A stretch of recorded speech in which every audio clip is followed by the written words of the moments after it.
Hi everyone, I'm going to do this at home so that you can see the entire thing and it's recorded, and then we're going to play the video in class.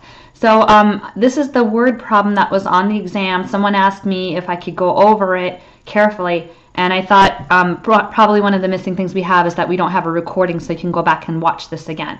So I'm going to point this down to a piece of paper, not the cat, but the piece of paper down here. You're given, in this word problem, a 48, and you see I've labeled this by 48 inches, by 24 sheet of rectangular paper. And there's fold lines on this sheet, so you can actually fold this up. So let's see what this looks like folded up. I'm going to start folding on the dotted lines.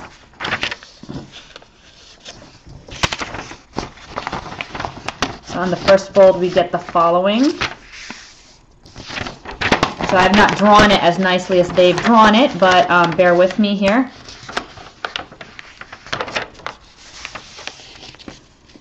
So this is the back part, and there was a finished box to show you what that should look like.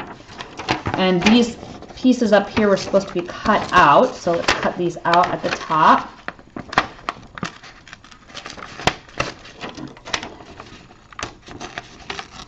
So it's a box with a lid, as they've described in the word problem.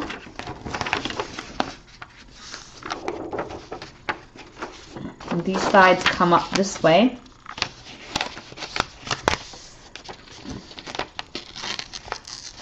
You don't have to rip, but you can rip this so that it folds up nicely. So, these tucked in here. Come up, and we have this box with a lid and closes like so. So we are looking at the volume of this box. So what I need to do is I need to know, first of all, how far is it from here to here? Using my original dimensions. I need to know this, and that would be the width of the box, and I would need to know the length of this box. So I need this length as well. So if I go back and look at this in terms of my original problem, well, I folded this nearly in half, right? So it's not, the width and the length are not going to be just as simply throwing away some x's. I'm looking for this amount right here. So let me call this y. From here to here, I'm going to call this width y. And this piece over here, from here to here on the lid, is also y. So just so you can see the full picture, I'm going to pull it back. From here to here is y, and from here to here is y as well. Now if I turn the paper over, I have my dimensions. The entire thing from this portion to this portion was 48. But now what have I thrown out? 48 is supposed to be y plus x plus y plus x.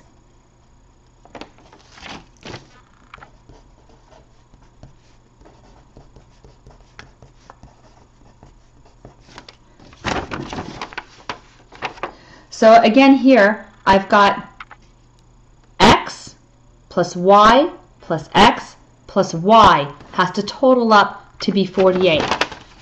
And there's my first equation, but it has y's and x's in it, and before I didn't have a y.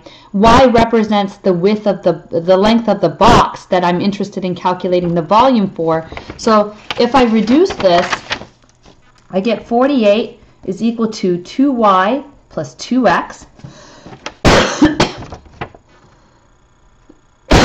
And then I can divide both sides by 2, and I get 24 is equal to y plus x, or y is equal to 24 minus x. So this is the width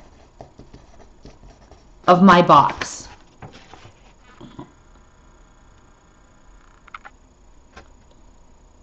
This is a bit tricky because you really had to fold up the box and see the whole thing. And this is a little different than the WebAssign problem. In the WebAssign problem, you had a flap on the lid on the bottom as well as the top. Here you don't have that. The top lid just flaps over and closes. Now this way, the width of the box this way, I have all the way across is 24, and I've lost 2 x's. So I really have 24 minus 2 x's is the, I guess, length or width, however, one of the other dimensions.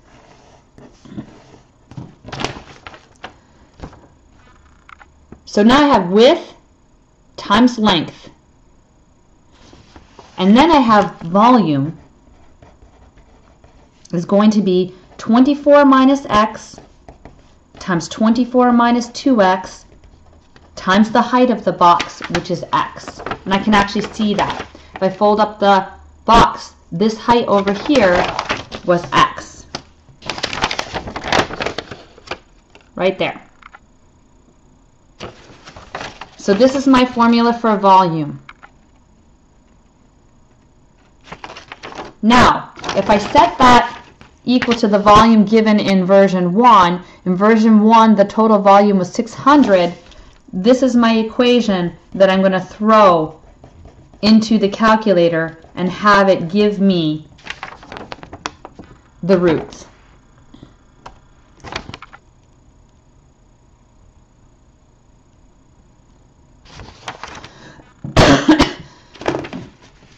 So just a quick recap. I had a rectangular piece of paper. I folded on those dotted lines where they said to fold, and I form a box out of that. The box looks like this now. Now, the width of the box would be from here to here. I don't know that width of the box, but I do know that I have a lid that's identical to the bottom of the box. And so I'm going to call the width of that box y. All the way across is 48. I've lost an x here because of the flap. I've lost a y here. I've lost an x here, and I've lost a y here. Another way to think of that is x plus y plus x plus y has to equal the total length of the paper, which was 48. So I get the first equation. 48 is y plus x plus y plus x. And then I can solve for y. Y is 24 minus x, which is the width of this box. Now the length of this box is all the way across here. The whole length of the box, of the piece of paper before I folded it up, was 24. But now I've lost an x here and an x here. So now the length of the box is 24 minus 2 x's. The volume is going to be the width times the length times the height. So I get 24 minus x, 24 minus 2x, and times x. That's totaled up to be 600 given to you in the word problem, which gives me my final equation. And I know this makes it look easy, but it is just going through the motions and figuring it out. I didn't actually see many of you taking the piece of paper and folding it up. Guessing in the air is not the way to go on this. And I've thought of multiple ways I can change this problem a little bit so that there's no formula that you can memorize, where you actually have to think through this. And it's not that hard to think through this. I think the video right now is 9 minutes. In 9 minutes, I was able to get the equation, and I know it's right, and you know it's right too. So it's not going to take you that long to go through the motions and think it through. And you are all capable of doing this. I've seen how smart every one of you are, and I know that you can do this. Otherwise, I wouldn't tell you that. I would just be quiet. So I know that everybody in the class can do this if they put their mind to it. All right, so I'm going to, the next step is to look at this on a computer and or a calculator, which I think everybody can do. Use the trace button and find the roots. And I'm going to do that piece in class so you can see that. And don't we wish that in our next life we come back as an indoor kitty that gets to sit on a blanket instead of actually doing word problems in math.